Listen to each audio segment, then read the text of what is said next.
Agora são 7h32. Custo de vida, emprego e desemprego, cesta básica, tarifas públicas, salário mínimo. Agora, na Brasil Atual, a análise do DIEESE. Clemente Ganslúcio, diretor técnico do DIEESE. Oi, Clemente, bom dia. Bom dia, Marilu, bom dia, ouvintes. Bom, Clemente, hoje o nosso tema aqui é do IBGE, né? Brasil tem mais de 3 milhões de pessoas que estão buscando emprego há um ano ou mais de um ano, Clemente. Que notícia bastante triste essa, né? Nesses períodos aí de pré-recessão, né? Exato, Marilu. O problema do desemprego, em um contexto como esse, que o país passa já há mais de 3 anos, mostra que uma economia que não tem dinâmica para gerar postos de trabalho e, portanto, não gera condições para que as pessoas que chegam no mercado de trabalho ou aquelas que estão desempregadas, que já saíram de um posto de trabalho, elas têm uma dificuldade muito grande. Os mais jovens, maior ainda, uma dificuldade muito grande para achar um posto de trabalho. Aqueles que chegam pela primeira vez no mercado de trabalho têm uma dificuldade maior para achar um posto de trabalho. As empresas priorizam a contratação, muitas vezes, de pessoas mais experientes, mas mesmo aqueles que saíram do mercado de um posto de trabalho, para voltarem a ter um novo emprego, têm uma dificuldade muito grande, não só um emprego formal com carteira de trabalho assinada, mas também uma ocupação muitas vezes informal. E os dados do IBGE mostram que 5,2 milhões, mais, portanto, de 5 milhões de pessoas das mais de 13 milhões de pessoas que estão desempregadas, procuram emprego há mais de um ano. Portanto, o tempo médio de procura cresce e o crescimento do tempo de procura é um sinal de um mercado de trabalho que tem uma dinâmica muito fraca. Portanto, as pessoas têm uma procura de longa duração e uma dificuldade estrutural para achar um posto de trabalho. 5,2 milhões é quase 39% dessa força de trabalho que o IBGE estima como desempregada. Lembrando que nós temos outros 14, 15 milhões de pessoas que estão subutilizadas, portanto, ou estão no desalento, ou estão trabalhando uma jornada inferior à jornada que gostariam de trabalhar em torno de 8 horas por dia. Portanto, não só temos um desemprego muito alto, as pessoas vivem à procura de emprego e um tempo de procura muito longo, que vem crescendo porque a dificuldade é permanente, assim como uma parte grande da força de trabalho está ocupada com uma jornada inferior àquela que gostaria de ter e, portanto, com salários provavelmente também inferiores àqueles que elas precisam para financiar o seu orçamento.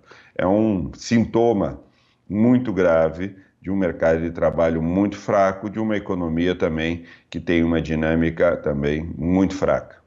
Marilu.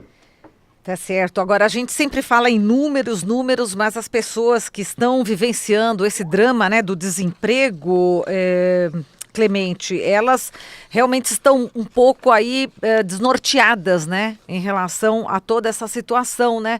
E a gente percebe também que o emprego informal, como você sempre fala, é que está fazendo com que essas pessoas sobrevivam, né? Exatamente.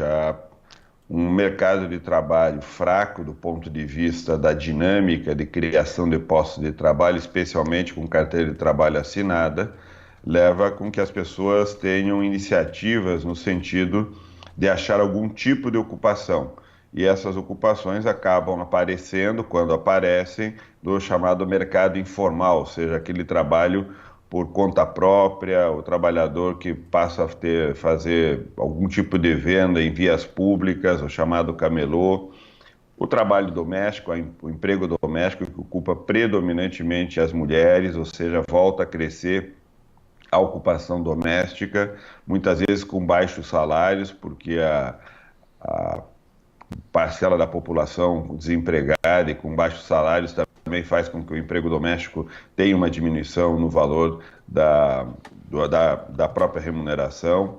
E há um conjunto de outras ocupações que acabam aparecendo no lado do mercado informal, e hoje no mercado formal as ocupações que a reforma trabalhista acabou viabilizando, que são ocupações extremamente precárias, como é o caso do trabalho intermitente, no qual uma pessoa pode ser contratada para trabalhar 1 hora, por exemplo, e receber por essa hora e ter quitação definitiva das verbas trabalhistas. Portanto, é uma forma de contrato extremamente flexível, que gera muita insegurança para o trabalhador, uma condição extremamente precária.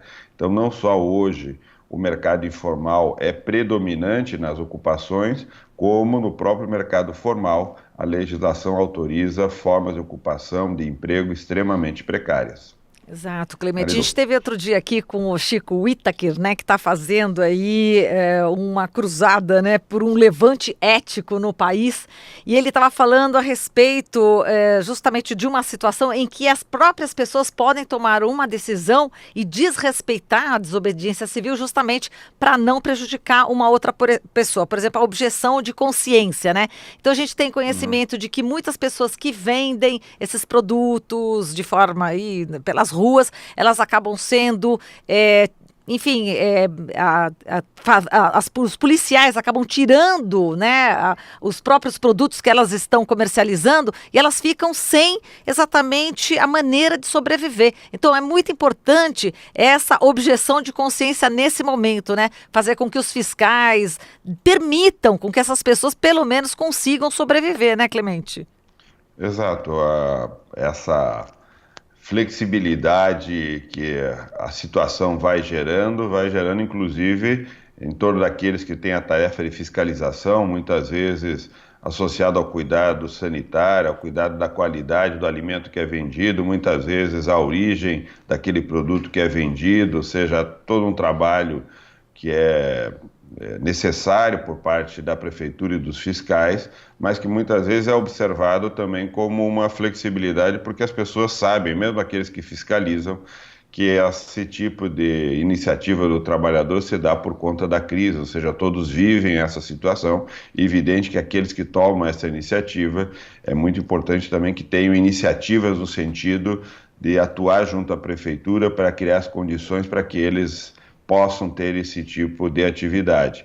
É bom lembrar que seria muito interessante, muito importante que o movimento sindical, o movimento popular de bairro, as associações tivessem uma ação muito mais vigorosa em relação à luta contra o desemprego, uma atuação junto à prefeitura, ao governo do estado, ao governo federal, para que iniciativas no sentido de facilitar as condições de vida dessas pessoas pudessem ser viabilizadas, seja dando passe livre para o desempregado procurar emprego, seja facilitando ou retardando ou reduzindo o valor da conta de luz, da conta de água, do IPTU, seja criando condições para que essas pessoas possam ter algum tipo de atividade nas frentes de trabalho ou atuando como vendedor ambulante ou tendo algum outro tipo de atividade que a prefeitura, o governo do estado, o governo federal poderiam abrir para oferecer oportunidades de trabalho, ou seja, não só lutar para viabilizar uma atividade muitas vezes informal, mas pressionar o poder público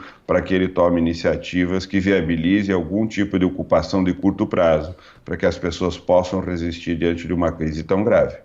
Perfeito, tá certo. Clemente, você que participou ontem do Entrevistas, né? Gravou entrevista com o Juca Kfouri. Exatamente. Acho que eu fui pro ar ontem. Muito bem, muito bem. Então tá certo, Clemente. A gente vai recomendar as pessoas. Esse vídeo a gente já pode até ter, não é isso? Aqui na Rede Brasil Atual.